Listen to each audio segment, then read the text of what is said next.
Ağıllı insanların tez-tez başına bilirsiniz nə gəlir? Mübahisədə uduzurlar.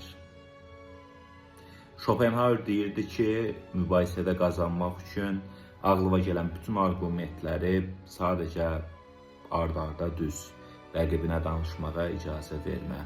Və o qədər də ağıllı olmayan insanlar məhz bunu edirlər.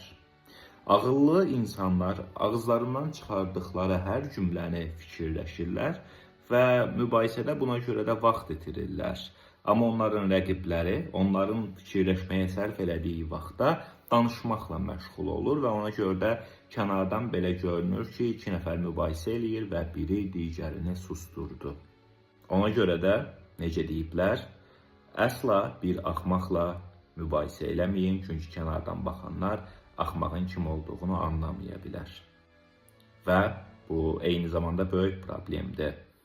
Ağıllı insanlar hər şeydən şübhə edərkən, digərləri özlərindən bu qədər əmindirlər.